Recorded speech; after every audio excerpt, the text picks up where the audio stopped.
Last video में हमने chemical reactions के बेसिक्स को समझा था। आज हम केमिकल रिएक्शंस के जो मेन टाइप्स हैं उनको डिस्कस करने वाले हैं, उनको समझेंगे। There are different basis for classification of chemical reactions. So for example, based on rearrangement of atoms, we can classify them in these four main types of chemical reactions, है ना। तो based on rearrangement of atoms, इसके basis पे अगर देखा जाए कि atoms कैसे रीअरेंज हो रहे हैं, उसके बेसिस पे ये चार मेजर टाइप के केमिकल रिएक्शंस होते हैं। पहला है सिंथेसिस रिएक्शन, इसको कॉम्बिनेशन रिएक्शन भी बोलते हैं। फिर डीकॉम्पोजिशन रिएक्शन, डिस्प्लेसमेंट रिएक्शंस जो कि सिंगल डिस्प्लेसमेंट या डबल डिस्प्लेसमेंट रिएक्शन हो सकता है। तो ये चार मेन टाइप के ये चार जो हैं ये मेन टाइप हैं केमिकल रिएक्शन के। फिर प्रेसिपिटेशन और neutralization, they are basically examples of double displacement reaction. फिर ये जो चार रिएक्शन हमने बताए हैं, इनमें से मैक्सिमम रिएक्शन रेडॉक्स टाइप के रिएक्शन होंगे, कुछ ऐसे भी होंगे जो रेडॉक्स नहीं होंगे। तो ये जो क्लासिफिकेशन है, यहाँ पे एक ही टाइप का रिएक्शन लिखा है, it is based on the movement of electron. तो इलेक्ट्रॉन कैसे मूव कर रहा होता है एक एटम से दूसरे एटम में। अगर कोई नेट मूवमेंट होता है इलेक्ट्रॉन का, तो हम बोलते हैं कि रेडॉक्स रिएक्शन हो रहा है। तो यही जो चार रिएक्शन, जो चार मेन टाइप हैं, इनमें कुछ क्या मैक्सिमम रेडॉक्स होंगे और कुछ रेडॉक्स नहीं भी होंगे। और इन रिएक्शंस में एनर्जी का कैसे चेंज हो रहा है, उसके बेसिस पे इन्हीं रिएक्शंस को हम क्लासिफाई कर सकते हैं, आइदर एक्सोथर्मिक और एंडोथर्मिक। तो अगर देखा जाए तो ये चार मेन टाइप के रिएक्शंस हैं, and this is based on the rearrangement of atoms. ठीक है, तो इन चारों रिएक्शन को स्टडी करने के बाद हम बताएंगे कि रेडॉक्स रिएक्शन क्या होता है। मोस्ट प्रोबेबली इसी वीडियो में हम लोग पढ़ लेंगे, अगर बहुत लंबा नहीं होगा ये वीडियो तो। और फिर इन्हीं चारों रिएक्शन को स्टडी करने के टाइम पे हम ये जो दोनों टाइप ऑफ रिएक्शंस हैं, एक्सोथर्मिक और एंडोथर्मिक, इनको भी यहीं पे एक्सप्लेन करेंगे। ठीक है, तो सारे टाइप के रिएक्शंस क्लियर हो जाएंगे। तो ये चार मेन टाइप के हो गए, और ये पांचवा जो रेडॉक्स रिएक्शन है, इसको भी मोस्ट प्रोबेबली इसी वीडियो में डिस्कस करेंगे। So let's begin. सबसे पहले हम बात करते हैं सिंथेसिस रिएक्शन या कॉम्बिनेशन रिएक्शन की। जैसे कि नाम से ही पता चल रहा होगा, ये ऐसे रिएक्शन हैं जिसमें दो या दो से ज़्यादा सब्सटेंसेस या रिएक्टेंट जुड़ के एक सिंगल प्रोडक्ट बनाते हैं। तो यहाँ पे सपोज करो आपकी दो रिएक्टेंट हैं ए और बी, और जब ये रिएक्ट करते हैं तो सिर्फ एक प्रोडक्ट मिलता है, लेट अस से ए बी, ये सिंगल प्रोडक्ट बन गया। तो इस तरीके के रिएक्शन को क्या बोलते हैं, ऐसे रिएक्शन को क्या बोला जाएगा, कॉम्बिनेशन रिएक्शन। और इसका यूज़ कहाँ होता है, मोस्टली जो इम्पॉर्टेंट कंपाउंड्स हैं उनकी सिंथेसिस में इस रिएक्शन को यूज़ करते हैं। इसका जो ज़्यादातर यूज़ केस है वो कहाँ पे है, इंडस्ट्रियल सिंथेसिस में।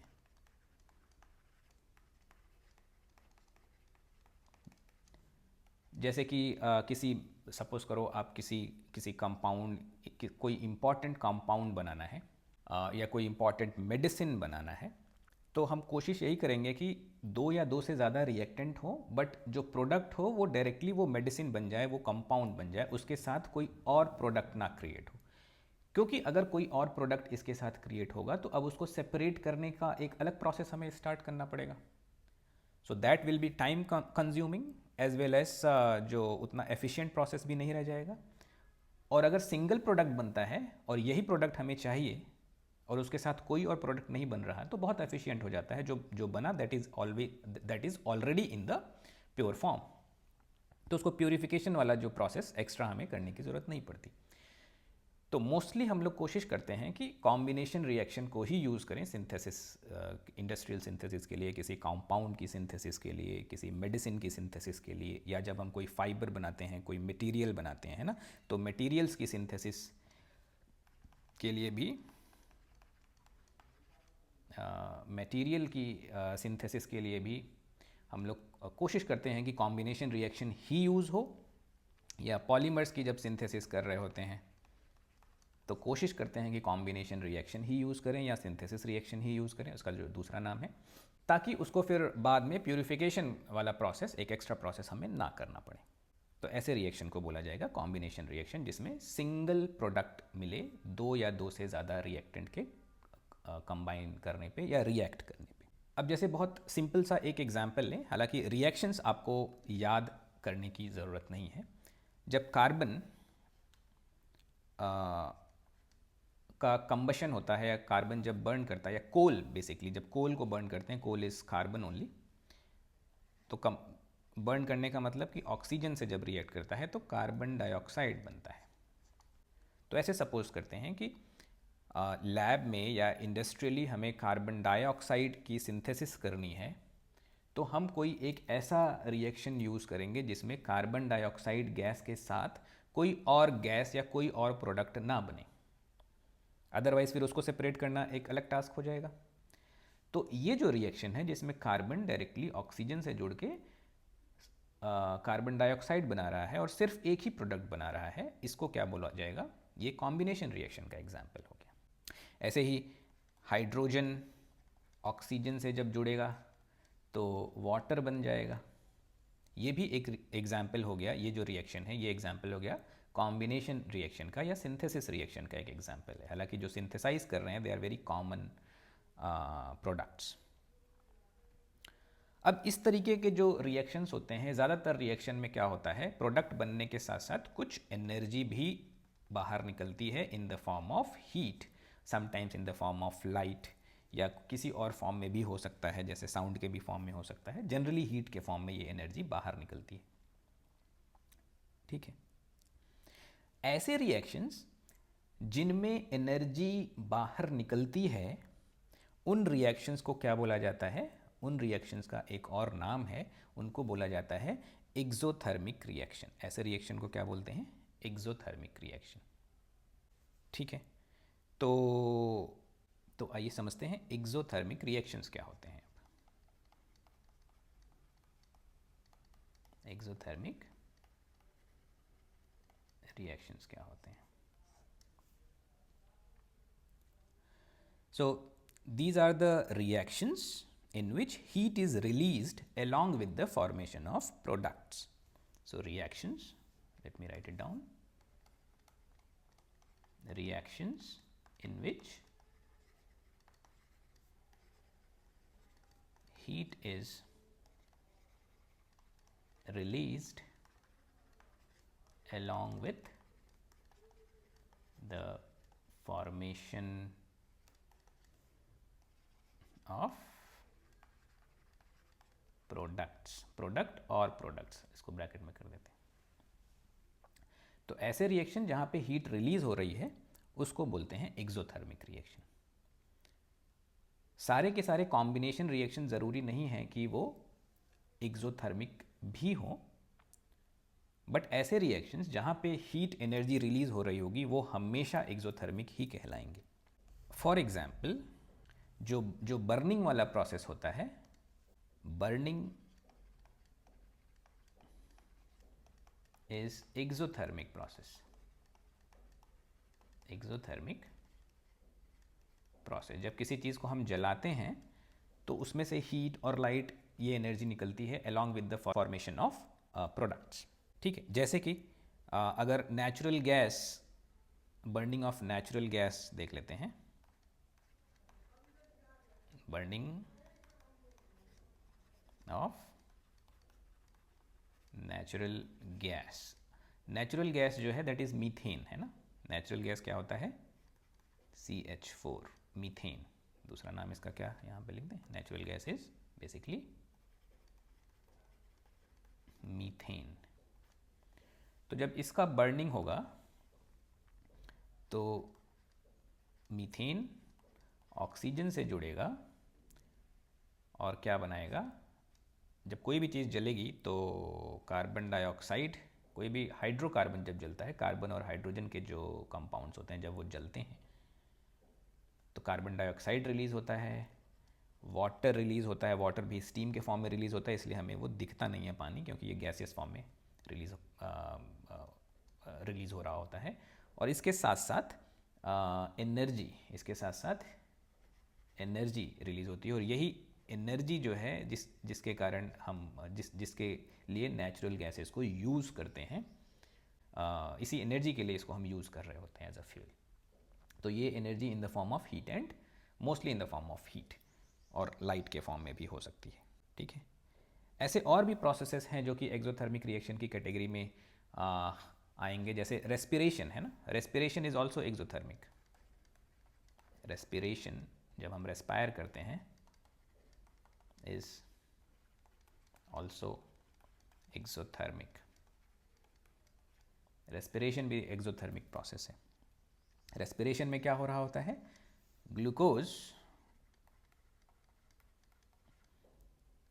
ऑक्सीजन से कंबाइन करेगा और यहाँ पे फिर से प्रोसेस यही हो रहा है, कार्बन डाइऑक्साइड रिलीज़ होगा, वाटर रिलीज़ होगा, और साथ में एनर्जी, और यही एनर्जी से हमारा लाइफ पॉसिबल हो पाता है। इसी एनर्जी के कारण we can survive on this energy, I mean we survive on this energy only, है ना। तो ग्लूकोज भी एक हाइड्रोकार्बन ही है, जस्ट लाइक मीथेन। ग्लूकोज का फॉर्मूला अभी फ़िलहाल ज़रूरत नहीं है, बट हाँ फॉर्मूला याद रहेगा तो अच्छी बात है। C6H12O6, ये है glucose. And glucose is this is the process of respiration, or this is the reaction of respiration. Again, जो लोग केमिस्ट्री के स्टूडेंट्स होंगे जो इस वीडियो को देख रहे होंगे, उनको ये लगेगा कि ये रिएक्शन बैलेंस्ड नहीं है, और बैलेंसिंग हमारा पर्पस भी नहीं है, अभी वो हमारे स्कोप का पार्ट नहीं है जिस एग्ज़ाम के लिए हम लोग इसकी स्टडी कर रहे हैं। Balancing is not important. तो आई होप एक्सोथर्मिक प्रोसेस समझ में आ गया होगा। जब कंपोस्ट फॉर्म होता है, जब ऑर्गेनिक मैटर का डीकम्पोजिशन हो रहा होता है जिससे कंपोस्ट बनता है, that is also exothermic process, है ना। डीकम्पोजिशन ऑफ वेजिटेबल मैटर, कहीं मैं लिख दूँ, अभी फ़िलहाल हम एक्सोथर्मिक प्रोसेस की ही स्टडी कर रहे हैं। एक और example, third example, decomposition of vegetable matter.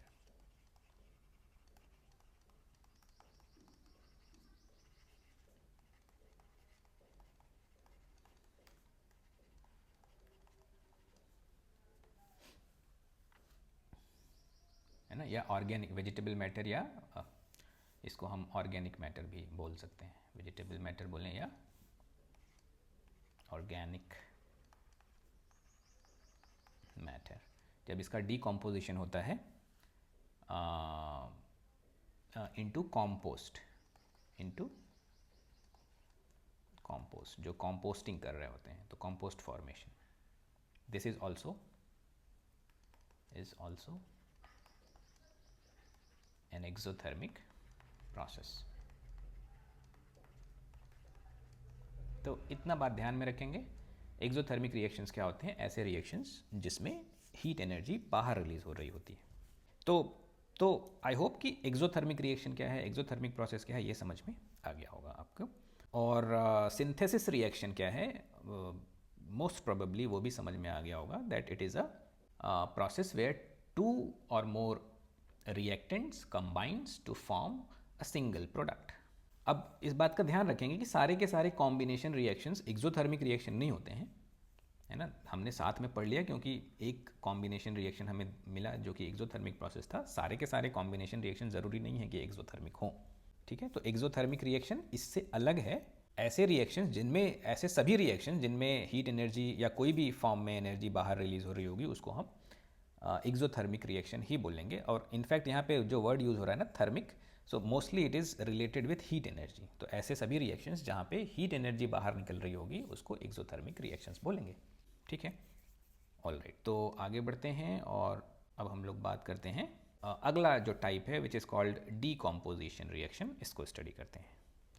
तो डीकम्पोजिशन रिएक्शन क्या होता है, तो जैसे कि नाम से ही पता चल रहा होगा कि डीकम्पोज हो रहा होगा, यानी सिंपलर फॉर्म में ब्रेक डाउन हो रहा होगा यहाँ पे। और ये इनफैक्ट ऑपोजिट प्रोसेस है कॉम्बिनेशन रिएक्शन का। तो डीकम्पोजिशन में क्या होगा कि एक सब्सटेंस का ब्रेक डाउन होगा और 2 या 2 से ज़्यादा सिंपलर प्रोडक्ट्स बनेंगे। तो यहाँ पे सिंगल रिएक्टेंट जो स्टार्टिंग पॉइंट होगा वो सिंगल सब्सटेंस होगा, सिंगल रिएक्टेंट होगा, है ना। तो कुछ इस तरीके से इसको हम समझ सकते हैं कि हमारे पास एक सब्सटेंस है, सपोज किया ए बी, ये सिंगल सब्सटेंस है, सिंगल रिएक्टेंट है, और ये डीकम्पोजिशन रिएक्शन अगर इसका होगा, आई मीन जब ये डीकम्पोज होगा तो दो या दो से ज़्यादा प्रोडक्ट हमें मिलेंगे यहाँ पे। तो दो सिंपलर, इस वाले एग्जाम्पल में हमें दिख रहा है कि दो सिंपलर सब्सटेंसेस में इसका ब्रेकडाउन हो गया। तो ऐसे सभी रिएक्शंस डीकम्पोजिशन रिएक्शंस कहलाते हैं। अब यहाँ पे हम देख रहे हैं कि यहाँ पे ये जो बिगर सब्सटेंस था ये टूटा है और टूट के दो सिंपलर फॉर्म में कन्वर्ट हुआ है, दो सिंपलर प्रोडक्ट्स में कन्वर्ट हुआ। तो अब ये जो किसी चीज़ को तोड़ने के लिए, इसके ब्रेक डाउन के लिए या इसके डीकम्पोजिशन के लिए हमेशा हमें कुछ एक्सटर्नल एनर्जी की रिक्वायरमेंट होगी। ये अपने आप नहीं टूट जाएगा, इसको एनर्जी जब बाहर से सप्लाई करी जाएगी तब ये टूटेगा। ठीक है, तो अब इसको जो एनर्जी की रिक्वायरमेंट, चूँकि इसको एनर्जी की रिक्वायरमेंट है, वो एनर्जी की रिक्वायरमेंट फुलफिल हो सकती है हीट से या इलेक्ट्रिसिटी से या लाइट और सनलाइट से। ठीक है, तो डिस्प्लेसमेंट रिएक्शन में सबसे पहले हो क्या रहा है, एक रिएक्टेंट होगा और दो या दो से ज़्यादा प्रोडक्ट होंगे, और इस रिएक्शन के लिए हमें रिक्वायरमेंट क्या होगी, इस रिएक्शन की रिक्वायरमेंट क्या है, एनर्जी। इसको एनर्जी चाहिए, इसको एनर्जी की रिक्वायरमेंट है, और ये एनर्जी तीन फॉर्म में, कई तो नहीं, तीन फॉर्म में एनर्जी मोस्टली हमें मिलेगी। या तो वो हीट के फॉर्म में इसको एनर्जी चाहिए होगी, यानी इसको हीट सप्लाई करें, इसको हीट करें तो ये टूट जाए, तो उसको बोला जाता है थर्मल डीकम्पोजिशन।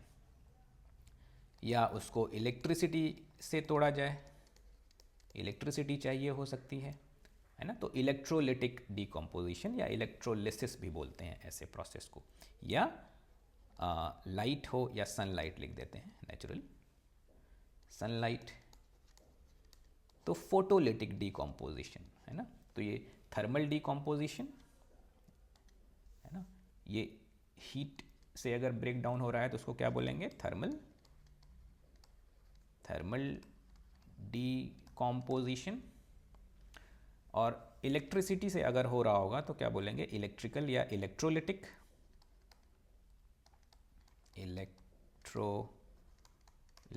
डीकम्पोजिशन। और अगर सनलाइट से हो रहा होगा तो फोटोलिटिक डीकम्पोजिशन रिएक्शन। तो ये तीन टाइप के डीकम्पोजिशन भी हो सकते हैं based on the energy requirement, यानी किस फॉर्म ऑफ एनर्जी से डीकम्पोजिशन कैरी आउट किया जा रहा है ना। तो अगेन रिएक्शंस फिर से इम्पॉर्टेंट नहीं है, हमें रिएक्शंस यहाँ पे हमें रिएक्शन नहीं जानना है, लेकिन कुछ एक दो जो इम्पॉर्टेंट चीज़ें हैं हमें जिसको जानने की ज़रूरत है, एक दो इम्पॉर्टेंट प्रोसेसेस हैं, जैसे वाटर है ना।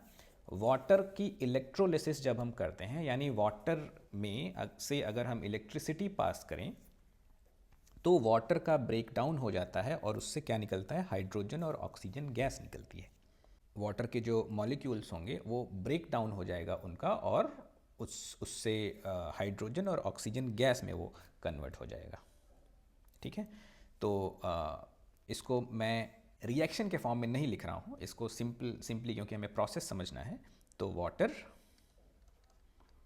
है ना, एक एग्जाम्पल है ये, वाटर में जब इलेक्ट्रिसिटी पास करते हैं, वाटर से जब इलेक्ट्रिसिटी पास करते हैं तो ये वाटर किस में टूट जाता है, हाइड्रोजन गैस और ऑक्सीजन गैस में ब्रेक डाउन इसका हो जाता है। ठीक है, इस प्रोसेस को क्या बोला जाता है, इलेक्ट्रोलिसिस ऑफ वाटर। इस प्रोसेस को क्या बोलते हैं, this is known as electrolysis of water. ठीक है, वाटर के मॉलिक्यूल को तोड़ना इतना आसान नहीं होता है, उसको ज़्यादा एनर्जी की ज़रूरत होती है, यानी थर्मली उसको डिकम्पोज करना नेक्स्ट टू इम्पॉसिबल है कि हीट एनर्जी से उससे हाइड्रोजन और ऑक्सीजन गैस में कन्वर्ट कर दें, ये पॉसिबल नहीं है। इसीलिए जब वाटर को हीट करते हैं तो वो वाटर वेपर में कन्वर्ट होता है, हाइड्रोजन और ऑक्सीजन गैस में नहीं कन्वर्ट होता। वाटर के मॉलिक्यूल्स को डीकम्पोज करने के लिए हमें बहुत ज़्यादा एनर्जी की रिक्वायरमेंट होती है, that can be supplied by electricity है ना, जो कि इलेक्ट्रिसिटी से पूरी हो जाती है वो रिक्वायरमेंट। और जब इलेक्ट्रिसिटी पास करते हैं तो वो ब्रेक डाउन होता है हाइड्रोजन और ऑक्सीजन गैस में।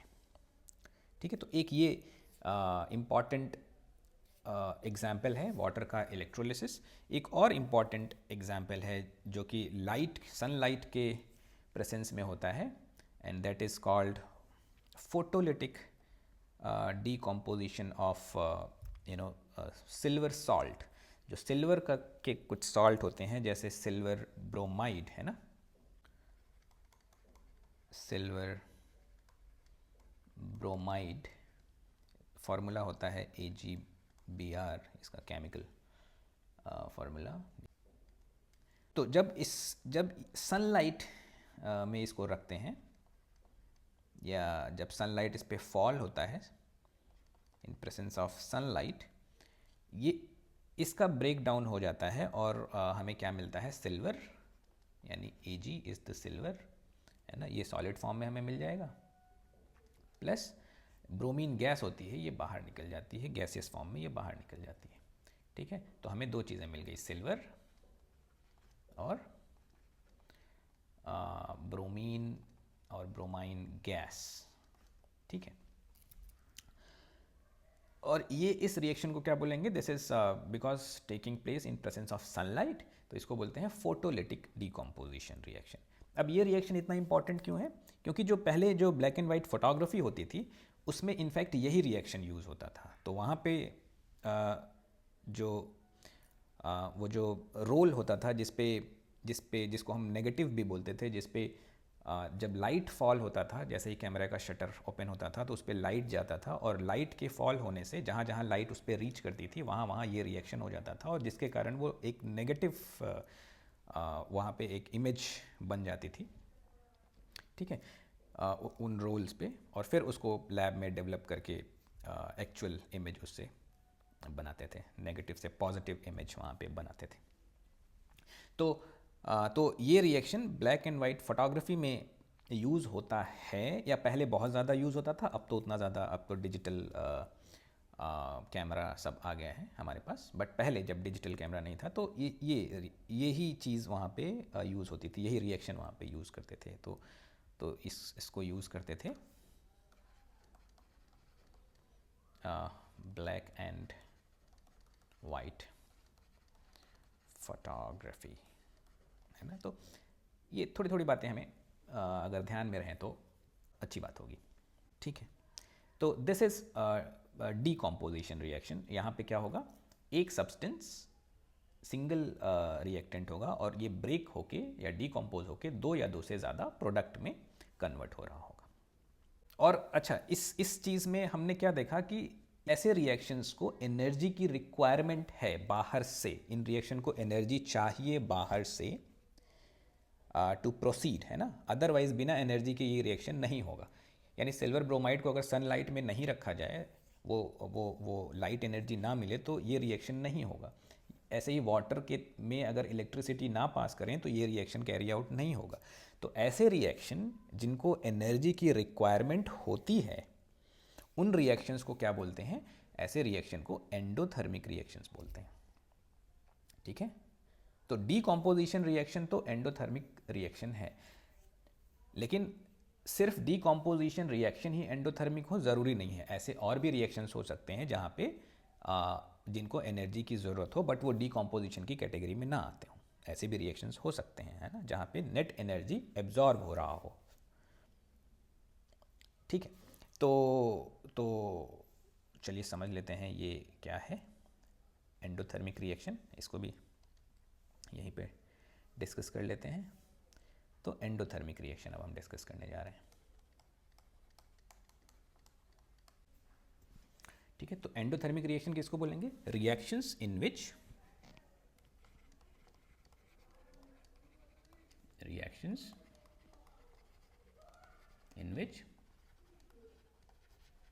energy is absorbed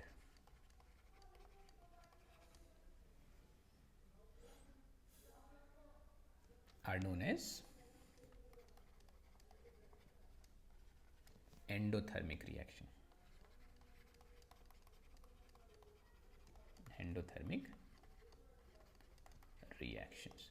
ऐसे रिएक्शंस जिनमें एनर्जी एब्जॉर्ब हो रही है या जिनको एनर्जी की रिक्वायरमेंट है उनको बोलते हैं एंडोथर्मिक रिएक्शन। और जो हमने एग्जाम्पल्स अभी देखे, these examples they are examples of or these processes they are examples of endothermic reactions। तो आई होप एंडोथर्मिक रिएक्शन भी क्लियर हो गया होगा। तो अभी तक हम लोगों ने क्या क्या डिस्कस किया है? अभी तक हम लोगों ने दो टाइप के रिएक्शन देखे हैं। सिंथेसिस रिएक्शन पढ़ लिया, डीकम्पोजिशन रिएक्शन पढ़ लिया, और इन्हीं दोनों टाइप ऑफ रिएक्शन को समझने के टाइम पे ही हमने ये दो जो एनर्जी चेंजेस के बेसिस पे दो टाइप के रिएक्शन हैं उनको भी समझ लिया। ऐसे रिएक्शंस जिनमें हीट एनर्जी बाहर रिलीज़ हो रही है उसको एक्सोथर्मिक बोलते हैं, या ऐसे रिएक्शन जिसमें एनर्जी बाहर रिलीज़ हो रही होगी, ज़रूरी नहीं है कि सिर्फ वो हीट ही हो, है ना।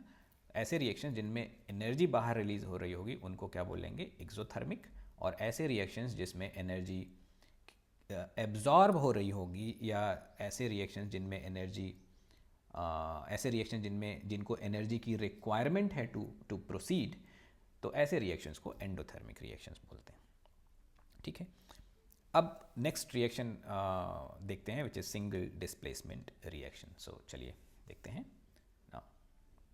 The next is single displacement reaction. अब दोनों ही जो सिंगल डिस्प्लेसमेंट और डबल डिस्प्लेसमेंट दोनों ही डिस्प्लेसमेंट रिएक्शन की कैटेगरी में आ रहे हैं।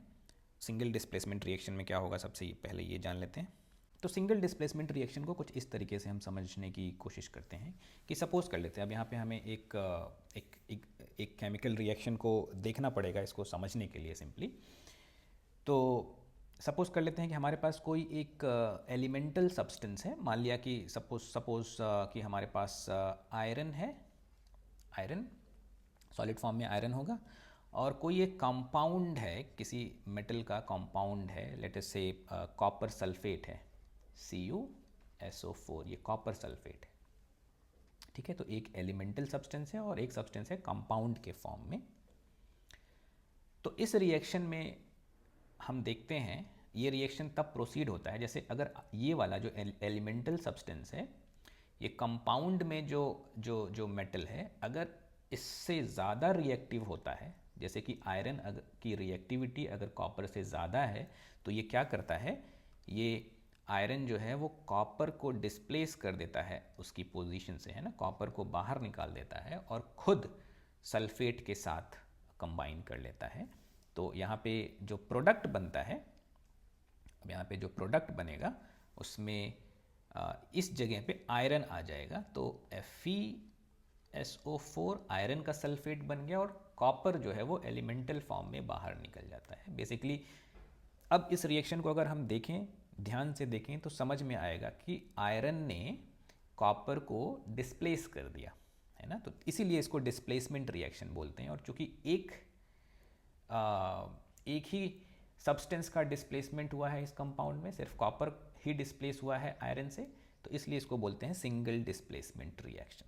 तो ऐसे रिएक्शन को क्या बोला जा रहा है? Single displacement reaction. इसमें मोर रिएक्टिव सब्सटेंस ने लेस रिएक्टिव सब्सटेंस को डिस्प्लेस कर दिया।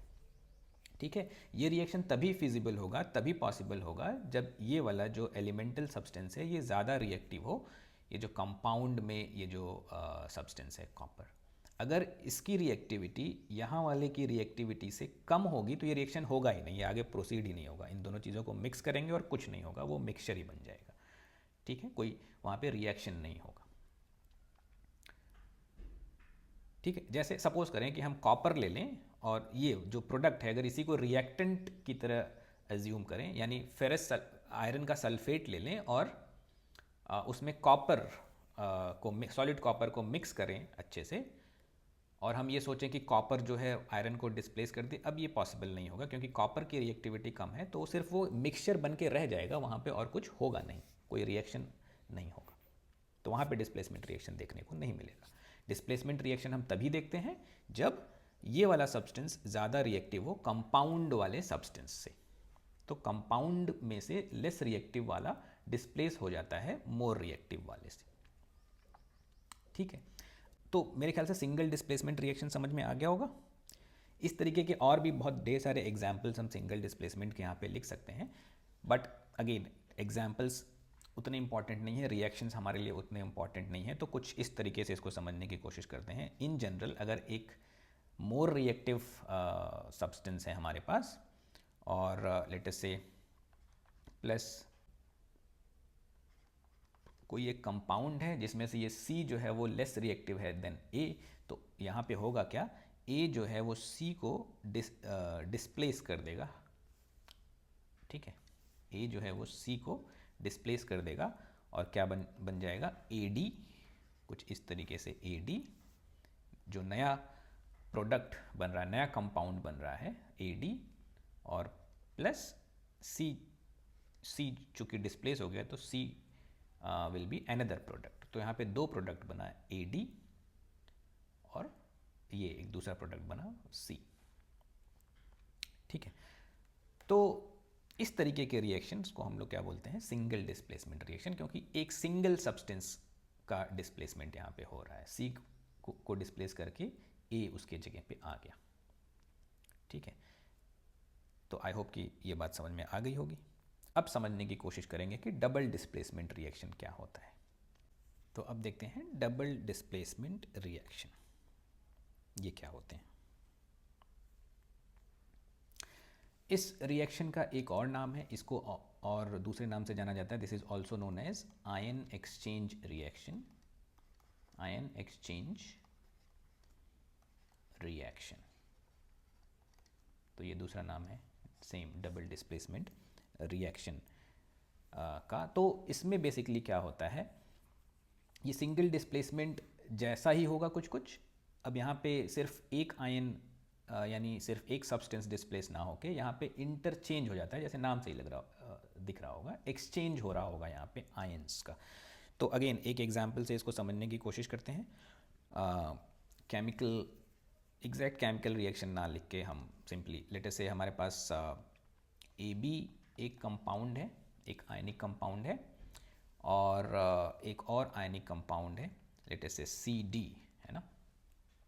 तो दो आयनिक कंपाउंड जब कंबाइन करें और कुछ इस तरीके से ये कंबाइन कर रहे हैं कि आयंस का एक्सचेंज हो जाए यहाँ पे, जैसे कि A जो है वो C को डिस्प्लेस कर दे और क्या बना ले, C को बाहर निकाल दे और क्या बना ले AD, है ना। एक नया प्रोडक्ट बन रहा है अब, सॉरी मैं जरा, हाँ, A एंड D, AD बन गया, है ना। और प्लस अब ये जो C था वो A की जगह पे आ गया, A ने C को डिस्प्लेस किया है और C ने एक तरीके से A को डिस्प्लेस कर दिया है। यानी बेसिकली ध्यान से अगर देखेंगे तो आयन का एक्सचेंज हो जा रहा है, A C की जगह पे चला गया, C A की जगह पे चला आया। जब रिएक्शन इस तरीके से प्रोसीड करता है तो हम बोलते हैं this is ion exchange reaction. इस रिएक्शन को क्या बोला जाएगा, आयन एक्सचेंज रिएक्शन। आयंस ने जो है एक्सचेंज कर लिए पोजीशंस को। तो such type of reactions are double displacement reaction. अब डबल डिस्प्लेसमेंट रिएक्शन के जो दो बहुत इंपॉर्टेंट सब कैटेगरीज हैं कह सकते हैं, एक को बोला जाता है प्रेसिपिटेशन रिएक्शन और जो दूसरा कैटेगरी है that is called neutralization reaction. तो जब एसिड बेस रिएक्शन होते हैं बेसिकली, है ना, ये न्यूट्रलाइजेशन रिएक्शन मैं पहले आपको बता दूं इसमें क्या होता है। तो न्यूट्रलाइजेशन रिएक्शन देखते हैं।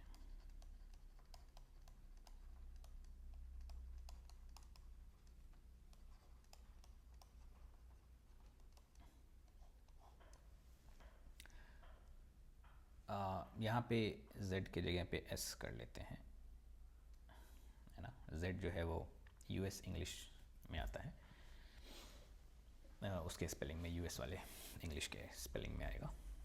तो न्यूट्रलाइजेशन रिएक्शन की जब हम बात करते हैं, ये बेसिकली एसिड बेस रिएक्शन है। एक एसिड ले लिया हमने, लेट अस से HCl, हाइड्रोक्लोरिक एसिड ले लेते हैं HCl, और इसके साथ हम ले लें एक base sodium hydroxide let us से NaOH, है ना। तो ये स्ट्रॉन्ग एसिड है, ये स्ट्रॉन्ग बेस है, और इन दोनों को जब हम मिक्स करते हैं तो हमें क्या मिलता है, एक न्यूट्रल सब्सटेंस मिलता है सोडियम क्लोराइड, तो है ना Na जो H है वो Na की जगह पे चला जाता है, यहाँ पे क्या होगा, आयन का एक्सचेंज होगा, यहाँ पे H जो है वो Na की जगह पे चला जाएगा और Na जो है वो H की जगह पे आ जाएगा और हमें क्या मिलेगा, जो दो और प्रोडक्ट बनेंगे NaCl, NaCl ये सॉल्ट है, ये न्यूट्रल होता है, प्लस H जब यहाँ पे आ जाएगा तो HOH बन जाएगा, बेसिकली H2O बन जाएगा, है ना, H2O वाटर, है ना, H यहाँ पे आ जाएगा तो H2O बन जाएगा वाटर, तो NaCl प्लस वाटर। तो देखिए यहाँ पे हुआ क्या है, इस रिएक्शन में एसिड लिया था which is in fact strong acid HCl hydrochloric acid, और एक स्ट्रॉन्ग बेस लिया था, और ये जो इन दोनों को जब मिक्स किया तो हमें न्यूट्रल कंपाउंड मिला, वाटर और सॉल्ट, है ना, तो ये यहाँ पे ये न्यूट्रल हो गए, अब एसिडिटी भी ख़त्म हो गई, बेसिसिटी भी ख़त्म हो गई, और न्यूट्रल कंपाउंड्स मिल गए, न्यूट्रल सब्सटेंसेस हमें मिल गए, इसीलिए इस रिएक्शन का नाम है न्यूट्रलाइजेशन रिएक्शन। ठीक है, और ये रिएक्शन में हो क्या रहा है, बेसिकली आयन एक्सचेंज हो रहा है या डबल डिस्प्लेसमेंट रिएक्शन वाला ही प्रोसेस हो रहा है। तो neutralization reaction is one of the examples of double displacement reaction. अब जो दूसरा रिएक्शन है which is called precipitation reaction, जो प्रेसिपिटेशन रिएक्शन है उसको अगले स्लाइड में देख लेते हैं, प्रेसिपिटेशन रिएक्शन क्या होता है। तो मोस्ट ऑफ द टाइम हम ये देखते हैं कि ये जो हम रिएक्शन कैरी आउट कर रहे होते हैं उसमें जो हमारा मीडियम होता है दैट इज़ वाटर ओनली, है ना, तो जो रिएक्शन मीडियम है दैट इज़ वाटर, और क्योंकि ज़्यादातर जो सॉल्ट्स हैं वो वाटर में सॉल्युबल भी होते हैं, तो शायद इसलिए भी वाटर को ही हम अपना जो मीडियम है एज अ सॉल्वेंट यूज़ कर रहे हैं यहाँ पे।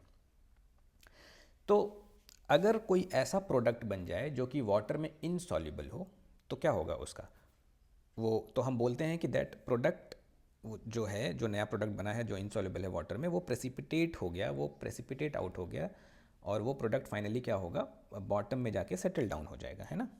तो इस तरीके के रिएक्शंस जहाँ पे कोई इनसॉल्युबल सब्सटेंस फॉर्म हो जाए तो हम बोलते हैं कि वो प्रेसिपिटेशन रिएक्शन है। So any reaction that produces a precipitate, इसको अगर डिफाइन करना है ना प्रेसिपिटेशन रिएक्शन को, थोड़ा सा और डिफाइन कर लेते हैं, एक्सप्लेन कर लेते हैं। प्रेसिपिटेशन रिएक्शन, इसको थोड़ा सा और एक्सप्लेन कर लें तो ये रिएक्शन में क्या हो रहा होता है, स्टेप बाय स्टेप समझने की कोशिश करते हैं। Insoluble product is known as precipitate, है ना, जो इनसॉल्युबल प्रोडक्ट होगा उसको हम प्रेसिपिटेट बोलेंगे। And any reaction that produces a precipitate is called precipitation reaction, है ना। Any reaction that produces a precipitate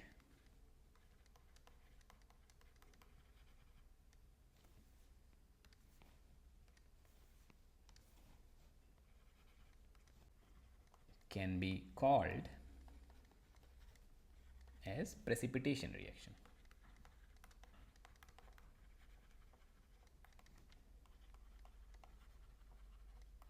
तो ऐसे सभी रिएक्शन जिनमें ये इनसॉल्युबल प्रोडक्ट बन रहे होंगे उनको हम प्रेसिपिटेशन रिएक्शन बोलेंगे।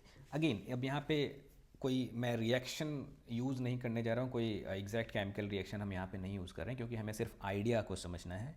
अलग अलग टाइप के रिएक्शंस होते हैं, सिर्फ उन आइडियाज़ को समझना है, और इतना ही हमारे लिए इम्पॉर्टेंट है। ठीक है, तो ऐसे रिएक्शन को हम बोलते हैं precipitation reaction. Neutralization reaction basically acid base reactions है ना।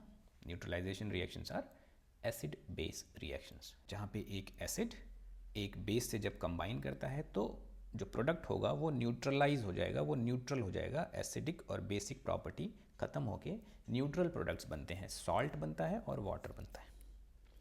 ठीक है, तो उसको न्यूट्रलाइजेशन रिएक्शन बोलते हैं। तो ये हो गया different types of chemical reaction. इतने मीन ये जो है main type of chemical reactions based on the rearrangement of atoms. ठीक है, अब जो ज़्यादातर रिएक्शन होते हैं, इनफैक्ट सभी रिएक्शन में इलेक्ट्रॉन्स का मूवमेंट ही हो रहा होता है, और इलेक्ट्रॉन के मूवमेंट के बेसिस पे हम लोग जो रिएक्शन को ऑक्सीडेशन रिडक्शन या रीडॉक्स रिएक्शन की कैटेगरी में रखते हैं। हाँ, ऐसा भी पॉसिबल होगा कि हो सकता है कि कुछ रिएक्शन ऐसे हो रहे हों जहाँ पे कि नेट मूवमेंट ऑफ इलेक्ट्रॉन ना हो रहा हो। मूवमेंट तो हो रहा होगा बट नेट मूवमेंट ज़ीरो हो रहा होगा, तो सिर्फ उन रिएक्शंस को, है ना, तो सिर्फ उन रिएक्शंस को हम लोग रीडॉक्स की कैटेगरी में नहीं रखेंगे। अदरवाइज़ ज़्यादातर रिएक्शंस जो हैं, जो हो रहे हैं हमारे आसपास सराउंडिंग में, they are actually redox reactions only.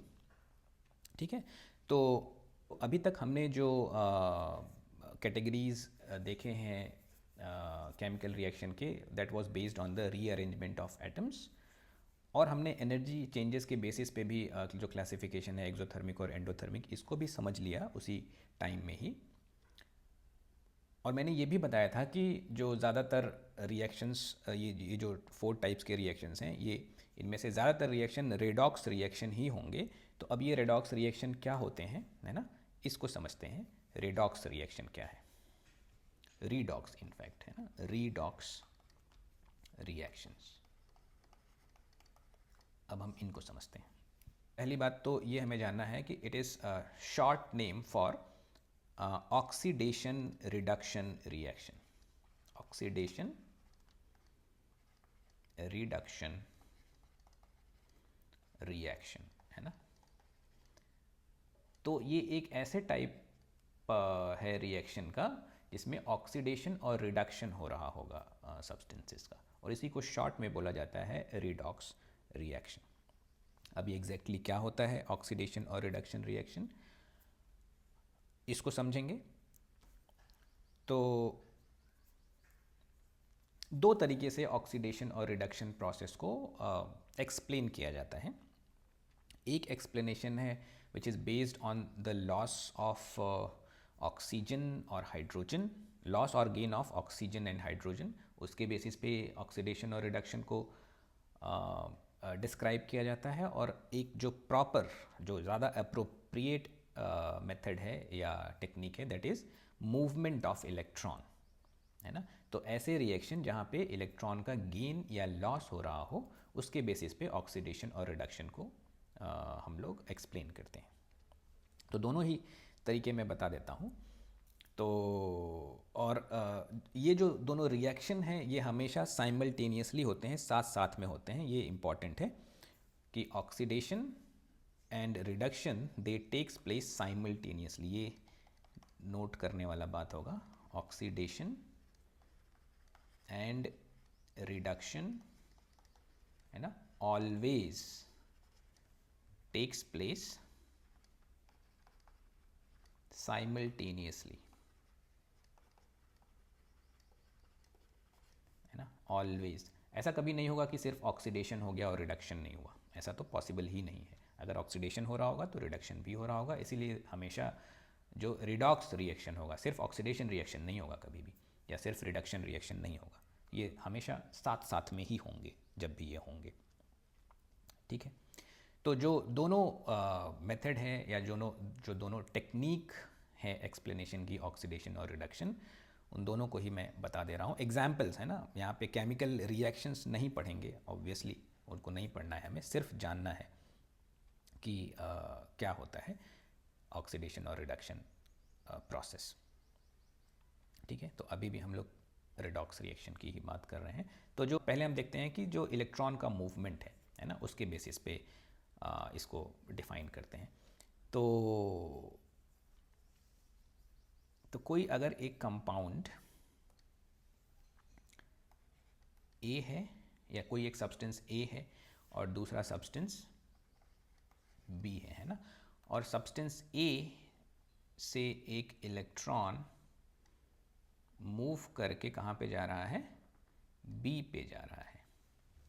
तो ए ने एक इलेक्ट्रॉन किसको दे दिया, बी को दे दिया, है ना। तो ऐसा लग रहा होगा कि ए में क्या हो रहा है, इलेक्ट्रॉन, ये क्या है, ये जो डॉट बना रखा है हमने, ये एक इलेक्ट्रॉन है। ठीक है, तो ए से एक इलेक्ट्रॉन निकल के बी पे चला गया, तो हम बोलेंगे कि ए ने इलेक्ट्रॉन लूज किया और बी ने इलेक्ट्रॉन गेन किया है यहाँ पे, है ना। जब भी इलेक्ट्रॉन का लॉस होगा तो हम बोलेंगे कि ऑक्सीडेशन हो रहा है, और जब भी इलेक्ट्रॉन का गेन हो रहा होगा जहाँ पे, तो हम बोलेंगे कि रिडक्शन हो रहा है ना। तो यहाँ पे क्या हो रहा है, लॉस ऑफ इलेक्ट्रॉन। अगर ध्यान से देखें तो यहाँ पे लॉस ऑफ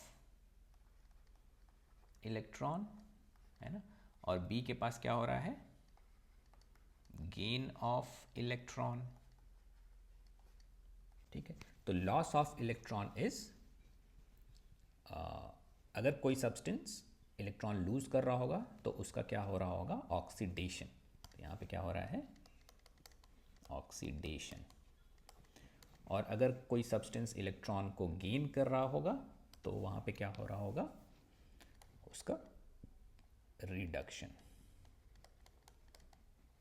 ठीक है, ऐसे सब्सटेंसेस जो इलेक्ट्रॉन लूज करते हैं हम बोलते हैं कि वो सब्सटेंस ऑक्सीडाइज हो गया। हम क्या कह सकते हैं कि that A is oxidized, A is oxidized. और ऐसे सब्सटेंसेस जो इलेक्ट्रॉन को गेन कर रहे हैं उनको बोलते हैं कि दे आर रिड्यूस्ड, है ना। तो B is reduced, B is substance, B is reduced. यहाँ पे ए ऑक्सीडाइज हो गया है, बी रिड्यूस हो गया है। ठीक है, अब ऐसे सब्सटेंसेस जिनके प्रेजेंस में दूसरे सब्सटेंस ऑक्सीडाइज हो जाते हैं, ऐसे सब्सटेंस को हम बोलते हैं ऑक्सीडाइजिंग एजेंट। ऐसे समझे कि अगर बी नहीं होता तो ए अपना इलेक्ट्रॉन बी को दे नहीं पाता, है ना। तो ए में इलेक्ट्रॉन का लॉस नहीं होता। ठीक है, इसीलिए बी के प्रेजेंस में ए ने अपना इलेक्ट्रॉन लूज किया, इसीलिए बी को क्या बोलते हैं कि बी ने ए को ऑक्सीडाइज करवाया। तो बी को क्या बोलते हैं, आई मीन यहाँ पे ये जो दूसरा वाला सब्सटेंस है जो इलेक्ट्रॉन गेन कर रहा है, जिसका रिडक्शन हो रहा है या जो रिड्यूस हो रहा है, उसको हम क्या बोलते हैं, ऑक्सीडाइजिंग एजेंट। इनको क्या बोलते हैं, ऑक्सीडाइजिंग।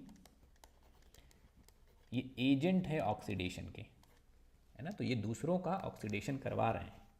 और वैसे ही अगर ए नहीं होता तो बी कहाँ से इलेक्ट्रॉन लेता, तो बी का रिडक्शन नहीं होता, बी इलेक्ट्रॉन गेन नहीं करता। तो ए को क्या बोलेंगे, reducing agent. A is reducing agent, है ना। यानी बी को रिड्यूस होने के लिए एक इलेक्ट्रॉन चाहिए, तो कोई ना कोई तो इलेक्ट्रॉन देगा। जो भी बी को इलेक्ट्रॉन दे रहा होगा वो बी को रिड्यूस कर रहा होगा या बी का रिडक्शन कर रहा होगा। तो वो खुद क्या कहलाएगा, वो रिड्यूसिंग एजेंट कहलाएगा। That is agent for reduction. ठीक है, सो ए इज रिड्यूसिंग एजेंट।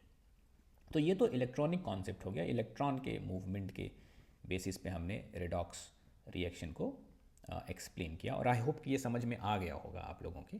कोई डाउट रह गया होगा तो आप बताइएगा, कमेंट सेक्शन में बताइएगा और उसको हम क्लियर करने की कोशिश करेंगे।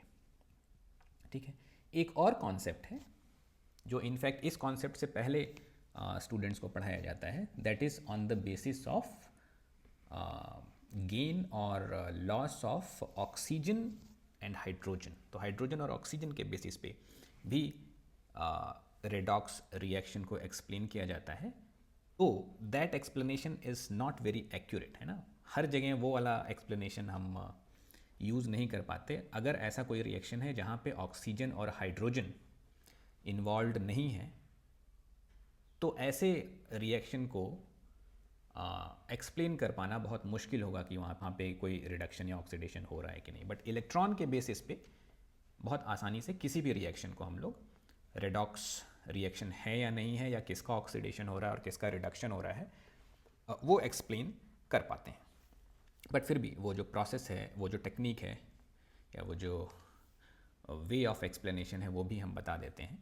तो on the basis of oxygen and hydrogen, gain और लॉस ऑफ ऑक्सीजन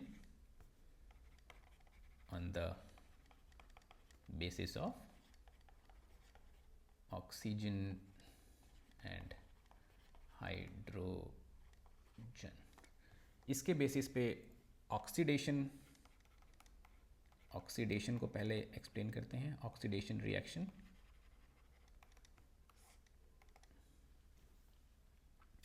तो oxidation reaction is basically gain of oxygen, है ना। अगर ऑक्सीजन का गेन हो रहा होगा तो हम बोलेंगे ऑक्सीडेशन हो रहा है, गेन ऑफ ऑक्सीजन। और हाइड्रोजन का अगर लॉस हो रहा होगा तो भी बोलेंगे कि ऑक्सीडेशन हो रहा है, और loss of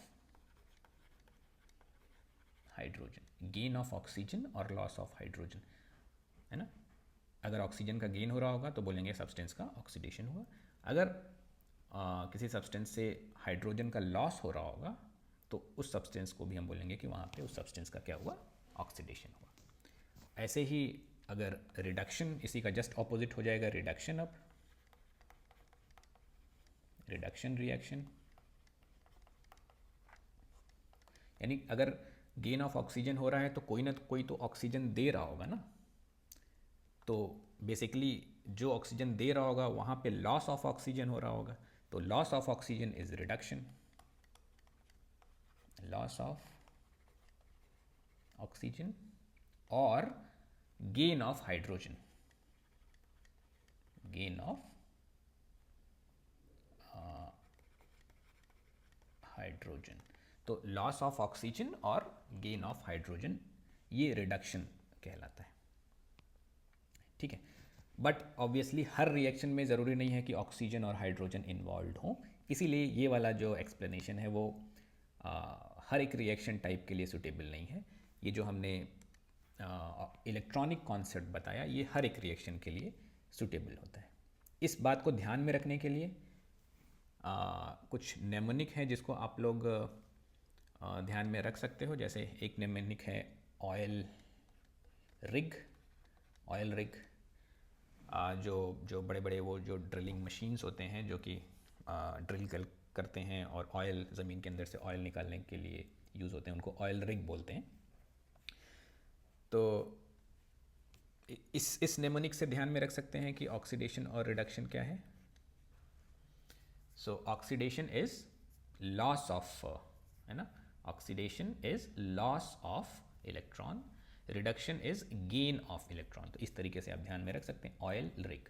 oxidation is loss of electron, reduction is gain of electron, ठीक है। तो ये एक नेमोनिक है जिसको आप यूज़ करके इस बात को ध्यान में रख सकते हैं, ऑक्सीडेशन क्या है और रिडक्शन क्या है, based on the movement of electron.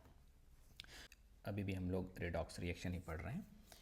तो इसका बड़ा मेजर रोल है रेडॉक्स रिएक्शन का हमारे डे टू डे लाइफ में, जो एवरीडे हमारे लाइफ में बहुत से ऐसे चीज़ें हमारे सराउंडिंग में हो रही हैं which is in fact redox, where reduction and oxidation is taking place. जैसे कि कोरोजन, है ना, जो मेटल्स का कोरोजन हो रहा होता है that is a kind of redox reaction only. वहाँ पे रिडक्शन और ऑक्सीडेशन हो रहा होता है। कोरोजन ऑफ मेटल्स वो एक तरीके का रिडॉक्स रिएक्शन होता है। या फॉर एग्जांपल आयरन से रस्ट का बनना, रस्टिंग, है ना, एग्जांपल इसका रस्टिंग हो सकता है। रस्टिंग स्पेसिफिक टू आयरन है, और किसी भी मेटल और किसी मेटल का अगर कोरोजन हो रहा था तो एक कोरोजन जनरल टर्म है। रस्टिंग जो है वो is used for iron only, rusting of iron, ठीक है ना। कोरोजन एक जनरल टर्म है जो किसी भी मेटल के लिए बोलते हैं, और अगर आयरन का कोरोजन की बात करते हैं तो उसके लिए स्पेसिफिक टर्म है विच इज़ कॉल्ड रस्टिंग, है ना। जो सिल्वर है बहुत दिनों तक अगर उसको ओपन एयर में रख दिया जाए तो वो ब्लैक कलर का हो जाता है, तो black coating on silver that is also corrosion. Black coating on silver, this is also, ये सिल्वर सल्फाइड का एक लेयर बन जाता है सिल्वर के ऊपर, सो ब्लैक कलर का होता है, तो वो भी कोरोजन है।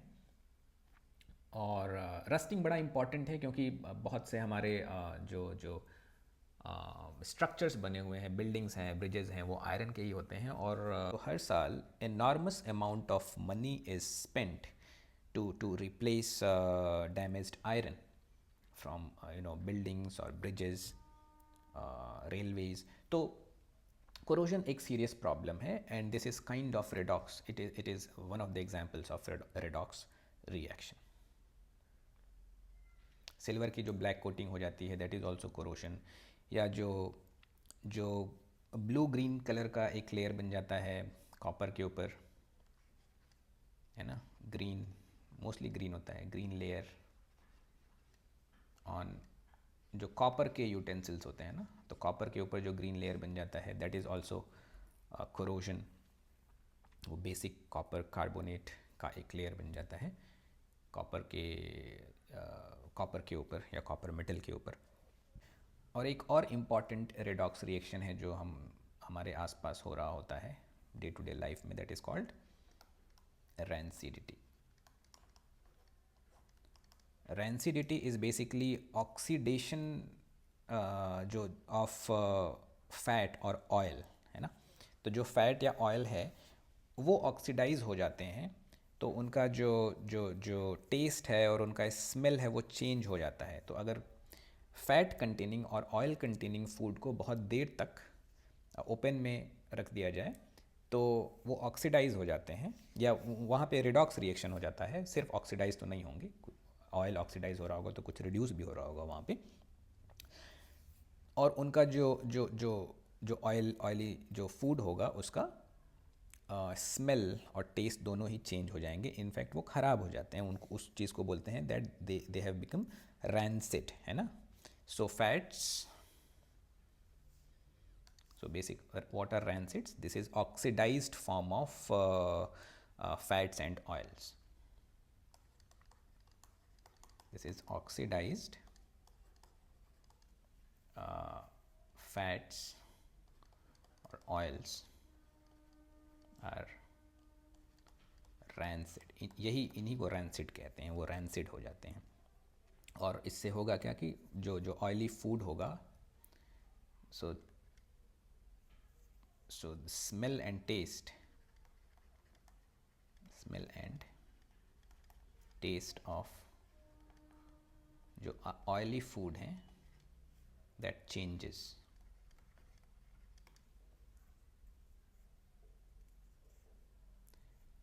तो इसीलिए आप लोगों ने देखा होगा कि इस ऑक्सीडेशन से बचाने के लिए जो ऑयली फूड होते हैं, जो खास करके जो पैकेज्ड फूड होते हैं, उनको नाइट्रोजन रिच एयर में पैक किया जाता है। जैसे जो आप चिप्स के पैकेट लेके आते होगे तो उसमें हवा भरी होती है, that air is basically nitrogen. तो वहाँ नाइट्रोजन भर देते हैं ताकि सारा का सारा ऑक्सीजन वहाँ से बाहर निकल रहा है।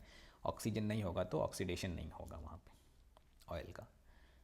या उनको एयर टाइट जार में रखते हैं या फ्रिज में रखते हैं, तो उनको सेव करके रखने की ज़रूरत होती है ताकि किसी तरीके से ये ऑक्सीडेशन प्रोसेस को स्लो कर सकें। ख़त्म करना तो ऑलमोस्ट इम्पॉसिबल होगा, स्लो किया जा सकता है ना। तो this is called rancidity and this is also one of the examples of redox reaction taking place around us, है ना। तो अब इस टॉपिक का रेलिवेंस क्या है हमारे लिए, यूपीएससी के लिए ये जो डिफरेंट टाइप्स ऑफ रिएक्शंस हैं इनका क्या रेलिवेंस है, ये भी समझ लेते हैं कि क्यों इस टॉपिक को हम लोग पढ़ रहे हैं।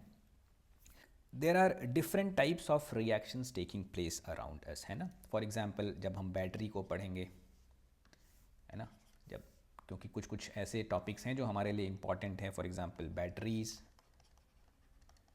यहाँ पे मोस्टली रेडॉक्स रिएक्शन हो रहा होगा।